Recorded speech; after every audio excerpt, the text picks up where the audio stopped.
আকাশবাণী আগরতলা। স্থানীয় সংবাদ পড়ছি শান্তা ভৌমিক। এখনকার বিশেষ বিশেষ খবর হল, সড়ক দুর্ঘটনা হ্রাস করতে রাজ্য সরকার সব ধরনের চেষ্টা চালাচ্ছে বলেছেন মুখ্যমন্ত্রী। সমাজের অনগ্রসর অংশের জনগণের কল্যাণে ছাত্রছাত্রীদের অবদান রাখতে রাজ্যপালের আহ্বান। আগরতলায় এবারে মায়ের গমন কার্নিভাল আগামী 14 অক্টোবর অনুষ্ঠিত হবে। আজ আন্তর্জাতিক সাক্ষরতা দিবস সারা দেশে উদযাপিত হচ্ছে।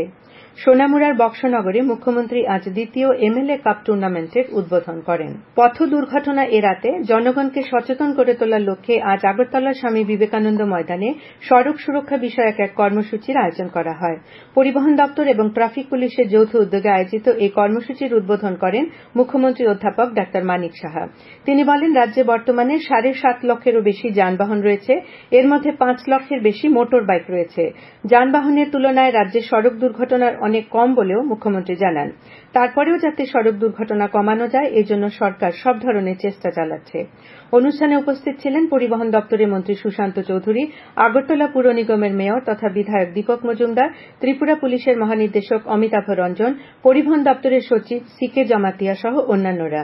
মুখ্যমন্ত্রী সহ অতিথিরা সবুজ পতাকা নেড়ে মোট 16টি অত্যাধুনিক সুবিধাযুক্ত ইন্টারসেপ্টি ভ্যানের যাত্রা শুরু করেন। এদিন অনুষ্ঠান মঞ্চে পরিবহন সচেতনতা সংক্রান্ত 2টি পুস্তকের আবরণ উন্মোচন করেন অতিথিরা। সমাজের অনগ্রসর অংশের জনগণের কল্যাণে ছাত্রছাত্রীদের নিজেদের অবদান রাখার জন্য রাজ্যপাল ইন্দ্রসেনা রেড্ডি নাল্লু আহ্বান জানিয়েছেন। আজ ত্রিপুরা কেন্দ্রীয় বিশ্ববিদ্যালয়ে ত্রয়োদশ সমাবর্তন অনুষ্ঠানে দীক্ষান্ত ভাষণে রাজ্যপাল এই আহ্বান জানান। তিনি বলেন, সারা বিশ্বেই শিক্ষা ব্যবস্থার আমূল পরিবর্তন হচ্ছে। আর্টিফিশিয়াল ইন্টেলিজেন্স অর্থাৎ কৃত্রিম বুদ্ধিমত্তার মতো আধুনিকতম পদ্ধতির ব্যবহার বাড়ছে। এখানেও আধুনিক শিক্ষা পদ্ধতির অবলম্বন করা প্রয়োজন, কিন্তু তার জন্য বুনিয়াদী শিক্ষা বিষয়ের ওপর সমান গুরুত্ব দেওয়া দরকার। তিনি বলেন, সরকার জাতীয় শিক্ষানীতি এনইপি 2020 চালু করেছে। এই শিক্ষানীতির অন্যতম উদ্দেশ্য হল বিভিন্ন শিক্ষাগত যোগ্যতা অনুসারে কর্মসংস্থানের সুযোগ সম্প্রসারণ। তিনি বলেন, প্রধানমন্ত্রী নরেন্দ্র মোদী 2047 সালের মধ্যে দেশকে বিকশিত ভারত অর্থাৎ উন্নত আত্মনির্ভরশীল দেশ হিসেবে গড়ে তুলতে লক্ষ্যমাত্রা নিয়েছেন। এ কাজেও বিশ্ববিদ্যালয়ের ছাত্রছাত্রীদের ভূমিকা নিতে বলেন রাজ্যপাল ইন্দ্রসেনা রেড্ডি নাল্লু। অনুষ্ঠানে বক্তব্য রাখেন বিশ্ববিদ্যালয়ের আচার্য আহমেদ জাভেদ, উপাচার্য গঙ্গাপ্রসাদ প্রসেন, বিশ্ববিদ্যালয়ের রেজিস্ট্রার দীপক শর্মা। অনুষ্ঠানে বিশ্ববিদ্যালয়ের বিভিন্ন বিভাগের 163 জন ছাত্রছাত্রীকে শিক্ষাক্ষেত্রে তাদের যোগ্যতার নিরিখে পদক প্রদান করা হয়। বিশ্ব ফিজিওথেরাপি দিবস উপলক্ষে আজ আগরতলা প্রেস ক্লাবে মেগা ফিজিওথেরাপি ক্যাম্প ও সচেতনতা শিবির অনুষ্ঠিত হয়। আগরতলা প্রেস ক্লাবের উদ্যোগে এবং ভারতীয় ফিজিওথেরাপিস্ট অ্যাসোসিয়েশনের রাজ্য শাখার সহযোগিতায় আয়োজিত এই শিবিরের উদ্বোধনী অনুষ্ঠানে উপস্থিত ছিলেন বরিষ্ঠ সাংবাদিক সুবল কুমার দে, আগরতলা প্রেস ক্লাবের সভাপতি জয়ন্ত ভট্টাচার্য, অ্যাসোসিয়েশনের উপদেষ্টা সুজিত রায় সহ অন্যান্যরা। এদিকে আজ সকালে এই দিবস উপলক্ষে ইন্ডিয়ান অ্যাসোসিয়েশন অব ফিজিওথেরাপিস্ট রাজ্য শাখার উদ্যোগে আগরতলা শহরে এক সচেতনতামূলক পদযাত্রা অনুষ্ঠিত হয়। উপস্থিত ছিলেন দ্রোণাচার্য পুরস্কার প্রাপ্ত কোচ বিশ্বেশ্বর নন্দী সহ অন্যান্যরা। প্রেস ইনফরমেশন ব্যুরো পিআইবি তথ্য অনুসন্ধানকারী ইউনিটের পক্ষ থেকে এক সতর্কবার্তায় বলা হয়েছে যে প্রধানমন্ত্রী কুসুম যোজনায় নাম নথিভুক্ত করার জন্য কিছু প্রতারক 8,000 টাকা চাইছে। সুবিধাভোগীর কাছে সরকারি অনুমোদন পত্র পাঠিয়ে বলা হচ্ছে, এই প্রকল্পে 8,000 টাকা দিয়ে নাম নথিভুক্ত করলেই মঞ্জুরি মিলবে। সংশ্লিষ্ট সরকারি কর্তৃপক্ষ এ ধরনের অর্থ প্রদানের বিষয়টি সম্পূর্ণ অস্বীকার করেছে। কেন্দ্রীয় নয়া এবং পুনর্নবীকরণযোগ্য শক্তি মন্ত্রক থেকে বলা হয়েছে, পিএম কুসুম সংক্রান্ত যে কোনো তথ্যের জন্য মন্ত্রকের ওয়েবসাইট pmkusum.mnre.government.in দেখে নিতে। সারা দেশের সঙ্গে রাজ্যেও চলতি সেপ্টেম্বর মাস জুড়ে চলছে রাষ্ট্রীয় পোষণ মাস বা পুষ্টি মাস। রাজ্যের সমস্ত অঙ্গনওয়াড়ি কেন্দ্রগুলিকে নিয়ে নানা কর্মসূচির মধ্য দিয়ে এই পুষ্টি মাস পালন করা হচ্ছে। এই কর্মসূচিতে শিশু, কিশোর কিশোরীদের এবং গর্ভবতী মায়েদেরকে নিয়ে পুষ্টিকর খাবার, দেশি ও স্থানীয় খাবারের ওপর খাদ্য পরিবেশন করা হচ্ছে। এছাড়া কিশোরী সহ মহিলাদের রক্তাল্পতা দূরীকরণের জন্য শিবির করে স্বাস্থ্য পরিষেবা দেওয়া হচ্ছে। সমাজ কল্যাণ ও সমাজ শিক্ষা দপ্তরের যুগ্ম অধিকর্তা চন্দ্রানী বিশ্বাস আকাশবাণীকে জানিয়েছেন, প্রতি বছর রক্তাল্পতা বা অ্যানিমিয়ায় আক্রান্তের সংখ্যা 2% করে কমানোর জন্য উদ্যোগ নেওয়া হয়েছে। তিনি জানান, রাজ্যের 10,735টি অঙ্গনওয়াড়ি সেন্টারে স্মার্টফোন দেওয়া হয়েছে, যাতে শিশু ও মায়েদের পুষ্টিসহ স্বাস্থ্যজনিত বিভিন্ন বিষয় ফোনের পোষণ ট্রেকার অ্যাপ্লিকেশনের মাধ্যমে অঙ্গনওয়াড়ি কর্মীরা পর্যবেক্ষণ করতে পারেন ও পরবর্তীতে যথাযথ সংশোধনী ব্যবস্থা নেওয়া যেতে পারে। রাজ্যের 4,511টি অঙ্গনওয়াড়ি কেন্দ্রে এলপিজি গ্যাস কানেকশন দেওয়া হয়েছে বলেও জানিয়েছেন শ্রীমতী বিশ্বাস। প্রধানমন্ত্রী নরেন্দ্র মোদী দেশে খেলাধুলার উন্নতিতে বিশেষভাবে জোর দিয়েছেন। এই লক্ষ্যে বিভিন্ন পদক্ষেপ গ্রহণ করা হয়েছে। কেন্দ্রীয় স্বাস্থ্যমন্ত্রী জগৎ প্রকাশ নাড্ডা আজ ৪৪তম অলিম্পিক কাউন্সিল অব এশিয়ার সাধারণ অধিবেশনে একথা বলেন। তিনি বলেন, যুব বিষয়ক ও ক্রীড়া মন্ত্রকের বাজেট বরাদ্দ ৩ গুণ বাড়ানো হয়েছে। বর্তমানে ৩৪টি ক্রীড়া শাখায় ৫,০০০ ছেলে এবং ৩,০০০ মেয়েকে প্রশিক্ষণ দেওয়া হয়েছে। আপনারা খবর শুনছেন আকাশবাণীর আগরতলা কেন্দ্র থেকে। মায়ের গমন এবং শারদ সম্মান নিয়ে আজ প্রস্তুতি সভা অনুষ্ঠিত হয় আগরতলার মুক্তধারা অডিটোরিয়ামে। অনুষ্ঠানে মুখ্যমন্ত্রী অধ্যাপক ডাক্তার মানিক সাহা, আগরতলা পুর নিগমের মেয়র দীপক মজুমদার, পশ্চিম ত্রিপুরা জেলা শাসক, পুলিশ সুপার এবং বিভিন্ন ক্লাবের সভাপতি সম্পাদকরা উপস্থিত ছিলেন। অনুষ্ঠানের শুরুতে তথ্য সচিব প্রদীপ চক্রবর্তী মায়ের গমন এবং শারদ সম্মান প্রদানের বিষয়ে একটি রূপরেখা তুলে ধরেন।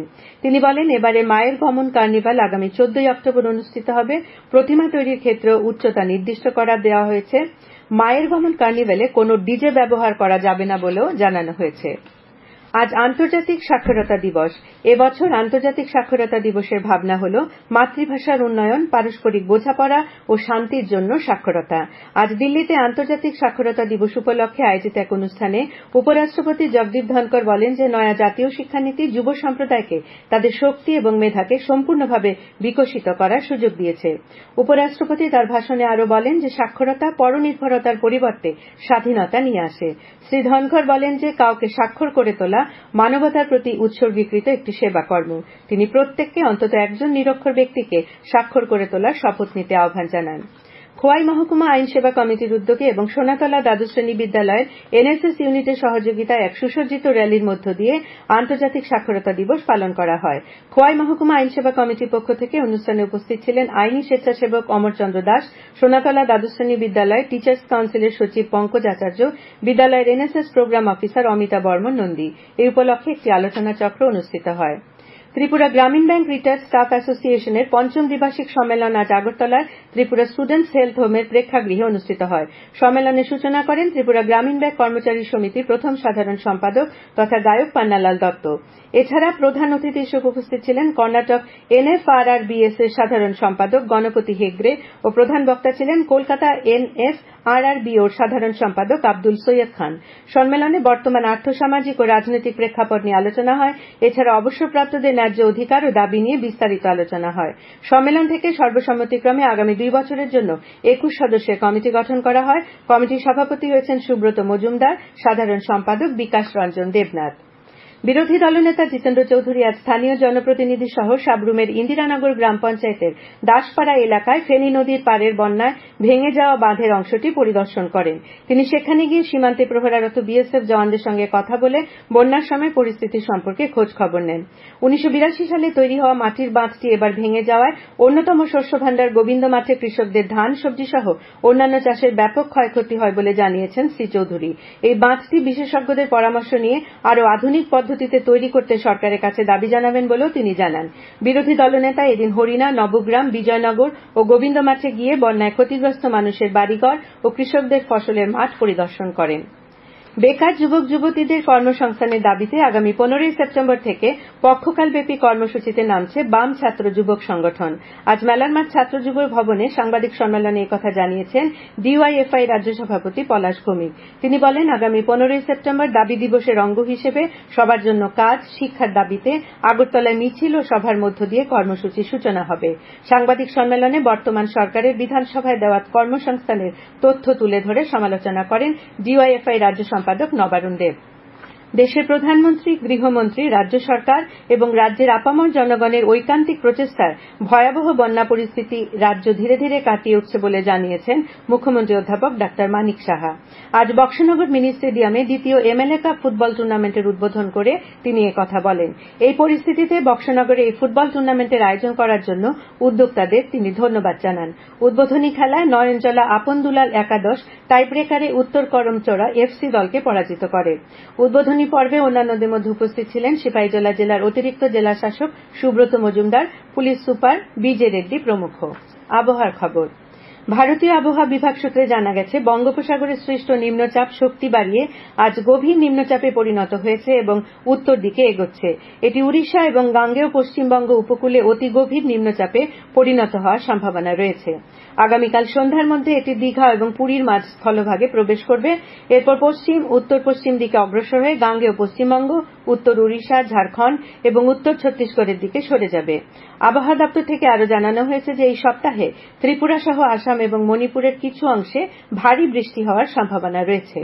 এদিকে রাজ্যের আবহাওয়া দপ্তর থেকে জানানো হয়েছে, আগামীকাল আকাশ সাধারণত মেঘাচ্ছন্ন থাকবে। দু এক জায়গায় বজ্রবিদ্যুৎ সহ হালকা থেকে মাঝারি পর্যায়ে বৃষ্টিপাতের সম্ভাবনা রয়েছে।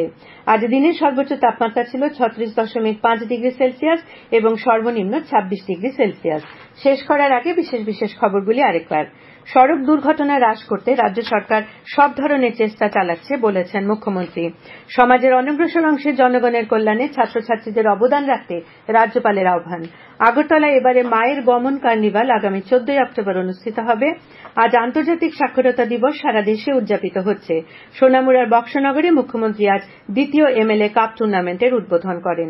স্থানীয় সংবাদ আজকের মতো এখানেই শেষ হলো।